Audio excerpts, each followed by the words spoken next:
Director Faden here. Dispatch a ranger to this location.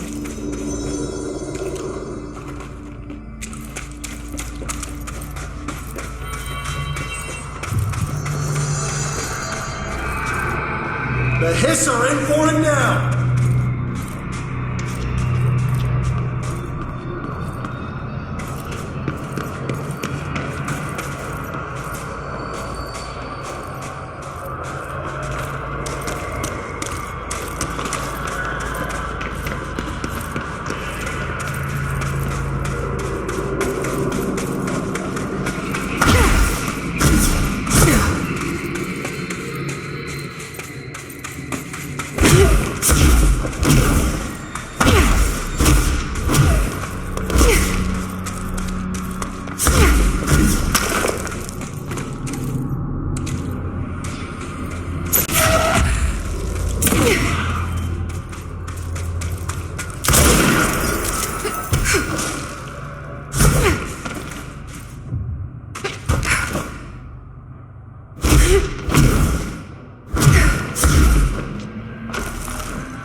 If it isn't my favorite director.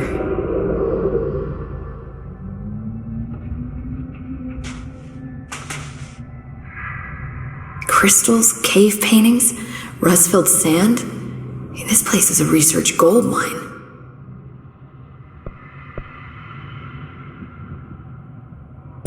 Has the nail been doing anything since we restored it? Define anything. Anything unusual? Define unusual. Emily. Sorry, but the answer is a whopping yes.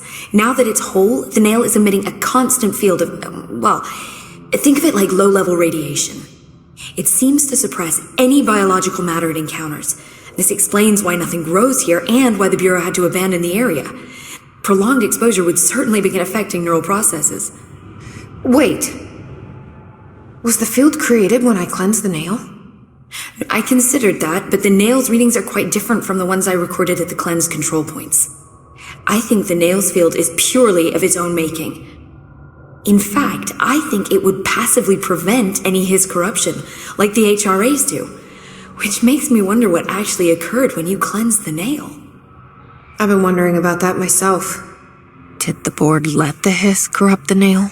Did they want me to cleanse it? If so, why? I'm gonna keep looking around. I wish I could go with you, but I still need 30 hours of training before I can do field work. We'll work on that.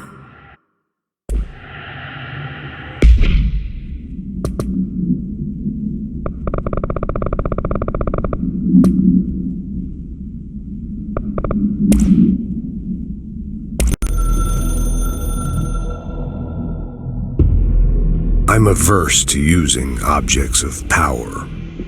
I don't want to lean on things I ultimately can't trust. But the ashtray and the cigarette, smoking there forever, have their uses.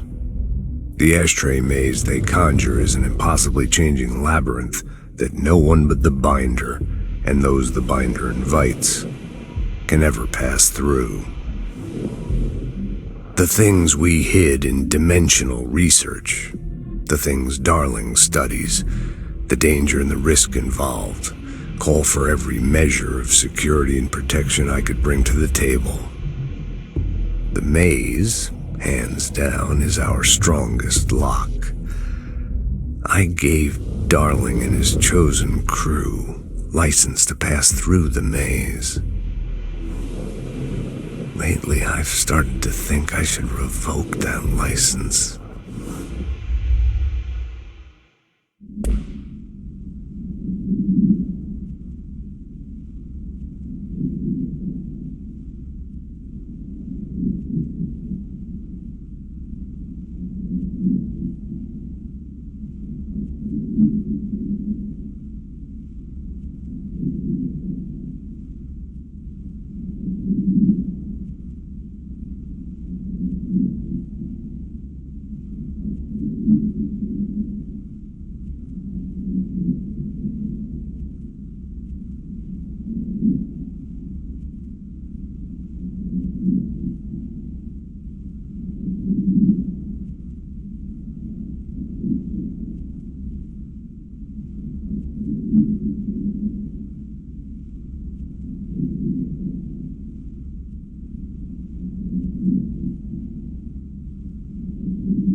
It took us a long time to learn how to stabilize the control points, the ley lines, the meridians of the oldest house. Darling found a way to soothe this beast. We discovered we must cleanse control points of all interference. It's my duty as the director, like Northmore before me. I couldn't manage it in my own house, at my home. I'll damn well do it here. Without the control points, the oldest house would swallow us alive. We'd be sealed inside an endless labyrinth. No one would hear our screams. If an enemy ever managed to corrupt the control points, it'd be over fast, spreading like a cancer, leaping over the fire breaks like a crown fire. They are the weak point. Darling's right about that. He's wrong about everything else. Dangerously wrong. Suspiciously wrong. Has he been compromised?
My reflection trapped in the darkness of the coffee I nurse.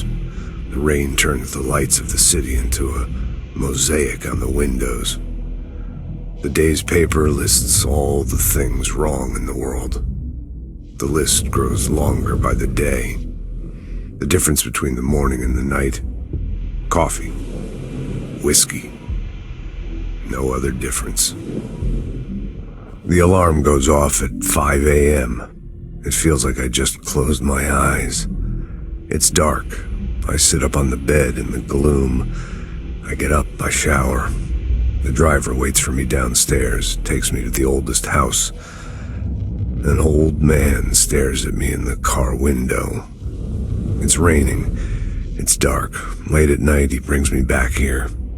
It's not a home, it's a room where I sleep in, waking up just as tired as I was before going to bed.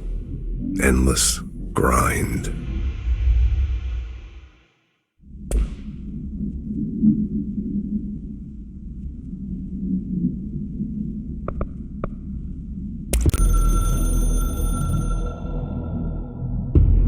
I can hear the hotline ringing in my dreams, constantly ringing. Ringing so loud I can't hear the voice I'm straining to understand. Why don't I pick up? It's a secure line of communication with the board. They would tell me what I need to know. Do I fear their answers? Would they have warned me of this threat? I didn't see it coming. The traitor in our midst, a conspiracy plotted right behind me. I can't trust anyone. I must assume all my intel has been manipulated. The hotline is the only channel I can trust. Bind it, control it. The rule and the ritual with objects of power. It can't be tampered with. The lifeline to the astral plane and the board. I must seek guidance. Soon. I'll rest first. I'm so tired. Always tired now, but I must reach the hotline. I think I'm under attack, an attack of dementia, exhaustion. It's a rain cloud making me forget. The hotline. I must reach the hotline.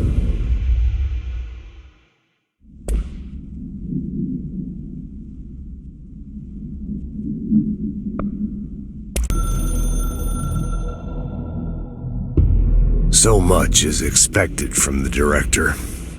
The responsibility, the privilege to steer the Bureau into dangerous waters and safely out again. To inspire and lead its people, to protect them. The board is there to advise you, but they want things in return. You hold all this in your old, trembling hands. I had to lose everything before I could see the Bureau is the director's life. There's no room for anything else. If the forces contained here escaped, we'd be dragged back into an age of superstition, terror, death. Assuming you think we ever really left that behind. Any emergency, any major containment breach, and the lockdown goes into effect. I implemented this security measure in my first years as director. I knew we were vulnerable. I'd personally seen the cost of sloppiness. I made sure the internal lockdown could only be lifted by a directorial override, only to be used when the director is confident the sectors are safe to be opened again. This way, the director is the last line of defense. And if I screw up, it's on me, and me alone.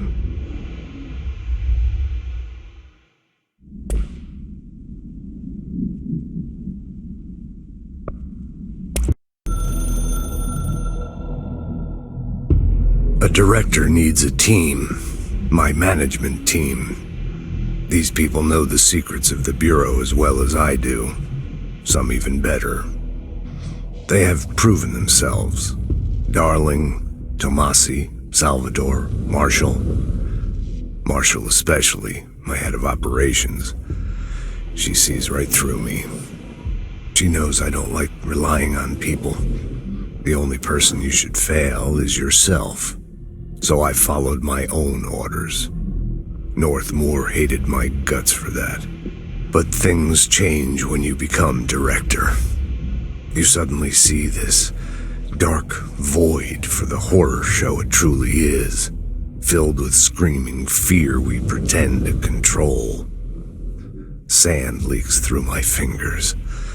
The roses I pruned in the garden back when I still had a family, all dead. Heat escapes my body. My thoughts are scattered. The universe keeps expanding. I can't keep up with it alone. When I forget that, things go wrong, and my team has to pick up the pieces. Damage control. To help me get out of my mess.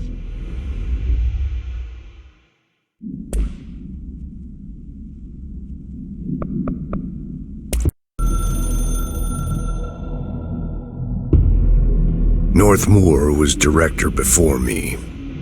I never wanted his job. I never wanted power.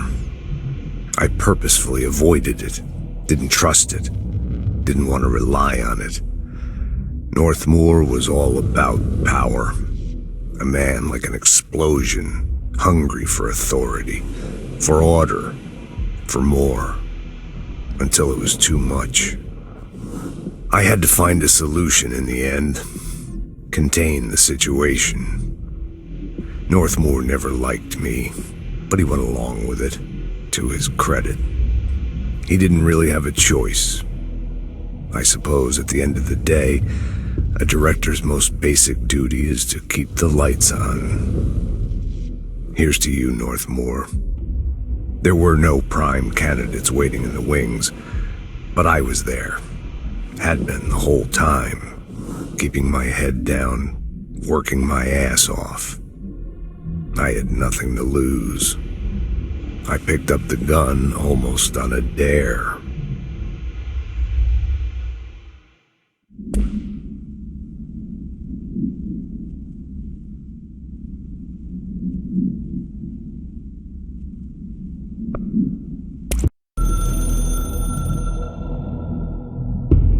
The Ocean View Motel and Casino is a familiar friend to me. I stayed in countless motels like it while investigating AWEs across the country, back in my field agent days. Those roadside motels all bleed together like a dream. Same and not the same. Anywhere and nowhere. The Ocean View operates on dream logic, and the light switch cord leaks out to be found in the most unexpected places, and sometimes successfully encouraged to appear and act as a convenient lock to keep out those not trained in dreamscape navigation. Even Bureau veterans can only find one key in the motel, the key that opens the door marked with the inverted black pyramid. The rest, the many other doors, are still mysteries to us. We're all merely guests there, even the board.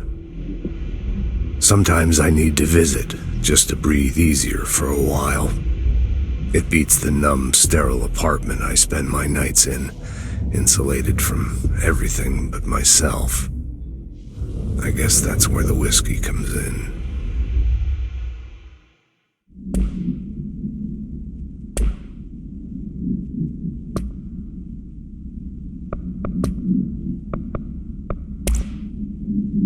Annual evaluation of Dylan Faden, formerly P6, performed by Dr. Carla Vaughn.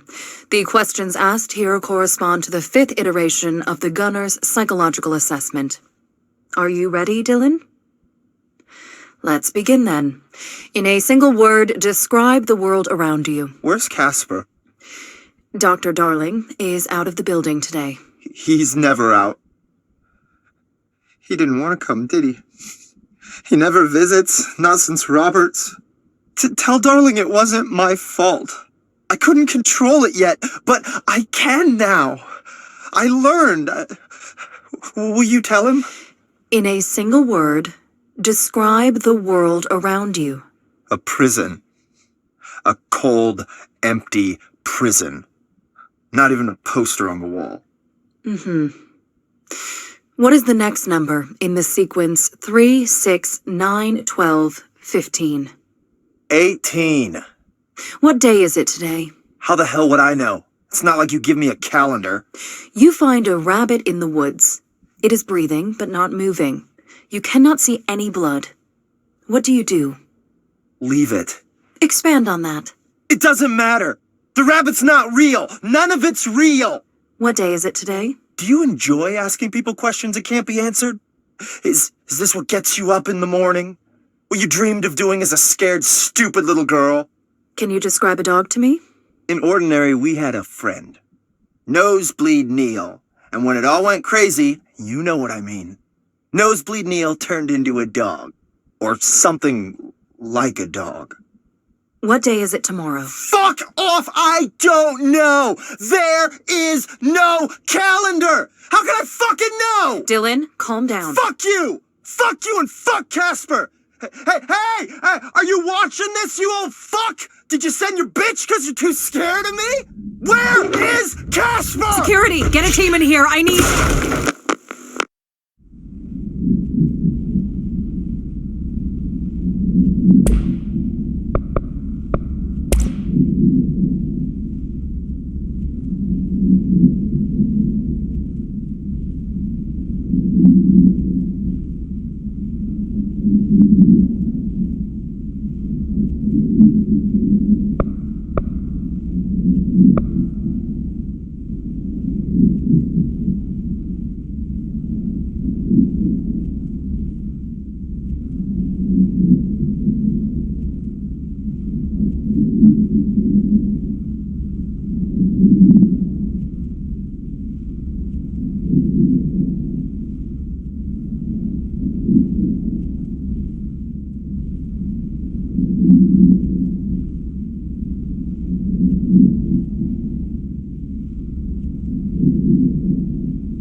Don't be a stranger.